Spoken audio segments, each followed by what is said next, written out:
നമസ്കാരം. ജനഹിതം 2024 18-ാം ഭാഗത്തേക്ക് സ്വാഗതം. ഈ ചാനൽ ഇനിയും സബ്സ്ക്രൈബ് ചെയ്യാത്തവർ ദയവായി സബ്സ്ക്രൈബ് ചെയ്യുക. നിങ്ങളുടെ അഭിപ്രായങ്ങളും നിർദ്ദേശങ്ങളും കമൻറ്റ് ബോക്സിൽ രേഖപ്പെടുത്തുക. ഈ വീഡിയോ ദയവായി ഷെയർ ചെയ്യുക. കണ്ണൂർ ലോക്സഭാ മണ്ഡലത്തെക്കുറിച്ചാണ് ഈ വീഡിയോയിൽ സംസാരിക്കുന്നത്. പേരാവൂർ, ഇരിക്കൂർ, മട്ടന്നൂർ, കണ്ണൂർ, ധർമ്മടം, അഴീക്കോട്, തളിപ്പറമ്പ് തുടങ്ങിയ 7 നിയമസഭാ മണ്ഡലങ്ങൾ ചേർന്നതാണ് കണ്ണൂർ ലോക്സഭാ മണ്ഡലം. ഇവിടെ ഓരോ നിയമസഭാ മണ്ഡലങ്ങളിലെയും വോട്ടർമാരുടെ അഭിപ്രായങ്ങൾ നമുക്ക് പരിശോധിക്കാം. പേരാവൂർ നിയമസഭാ മണ്ഡലത്തിൽ 14% പേർ BJPയുടെ വിജയവും 44% പേർ UDFന്റെ വിജയവും 38% പേർ LDFന്റെ വിജയവും ആഗ്രഹിക്കുന്നു. അതായത് 19,899 വോട്ടുകൾ BJPക്കും 62,540 വോട്ടുകൾ UDFനും 54,012 വോട്ടുകൾ LDFനും ലഭിക്കാം. ഇരിക്കൂർ നിയമസഭാ മണ്ഡലത്തിൽ 10% പേർ BJPയുടെ വിജയവും 51% പേർ UDFന്റെ വിജയവും 35% പേർ LDFന്റെ വിജയവും ആഗ്രഹിക്കുന്നു. 15,251 വോട്ടുകൾ BJPക്കും 77,781 വോട്ടുകൾ UDFനും 53,380 വോട്ടുകൾ LDFനും ലഭിക്കാം. മട്ടന്നൂർ നിയമസഭാ മണ്ഡലത്തിൽ 15% പേർ BJPയുടെ വിജയവും 28% പേർ UDFന്റെ വിജയവും 54% പേർ LDFന്റെ വിജയവും ആഗ്രഹിക്കുന്നു. 23,270 വോട്ടുകൾ BJPക്കും 43,437 വോട്ടുകൾ UDFനും 83,772 വോട്ടുകൾ LDFനും ലഭിക്കാം.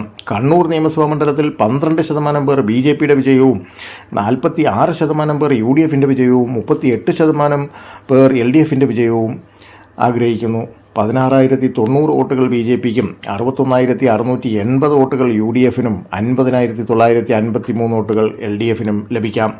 ധർമ്മടം നിയമസഭാ മണ്ഡലത്തിൽ 14% പേർ BJPയുടെ വിജയവും 40% പേർ UDFന്റെ വിജയവും 52% പേർ LDFന്റെ വിജയവും ആഗ്രഹിക്കുന്നു.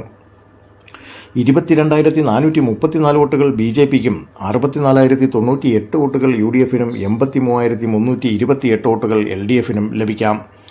അഴീക്കോട് നിയമസഭാ മണ്ഡലത്തിൽ 16% പേർ BJPയുടെ വിജയവും 36% പേർ UDFന്റെ വിജയവും 44% പേർ LDFന്റെ വിജയവും ആഗ്രഹിക്കുന്നു. 23,183 വോട്ടുകൾ BJPക്കും 52,162 വോട്ടുകൾ UDFനും 63,754 വോട്ടുകൾ LDFനും ലഭിക്കാം. തളിപ്പറമ്പ് നിയമസഭാ മണ്ഡലത്തിൽ 12% പേർ BJP വിജയിക്കണമെന്ന് ആഗ്രഹിക്കുമ്പോൾ 38% പേർ UDF വിജയിക്കണമെന്നും 46% പേർ LDF വിജയിക്കണമെന്നും ആഗ്രഹിക്കുന്നു. 21,373 വോട്ടുകൾ BJPക്കും 67,682 വോട്ടുകൾ UDFനും 81,931 വോട്ടുകൾ LDFനും ലഭിക്കാം.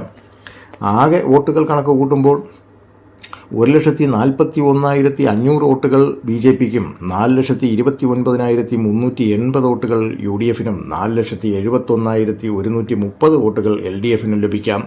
ഇത്തവണ മത്സരരംഗത്തുള്ള സ്ഥാനാർത്ഥികൾ CPM സ്ഥാനാർത്ഥിയായി ശ്രീ MV ജയരാജനും കോൺഗ്രസ് അല്ലെങ്കിൽ UDF സ്ഥാനാർത്ഥിയായി K സുധാകരനും BJP സ്ഥാനാർത്ഥിയായി C രഘുനാഥും ആണ്.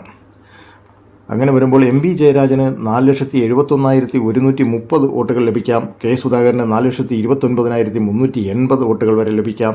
C രഘുനാഥന് 1,41,500 വോട്ടുകൾ വരെ ലഭിക്കാം. അതായത് 41,750 വോട്ടുകളുടെ ഭൂരിപക്ഷത്തിൽ CPM സ്ഥാനാർത്ഥിയായ LDFന്റെ ശ്രീ MV ജയരാജൻ വിജയിക്കാനാണ് സാധ്യത. വീണ്ടും മറ്റൊരു വീഡിയോയുമായി കാണുന്നതുവരെ നന്ദി, നമസ്കാരം.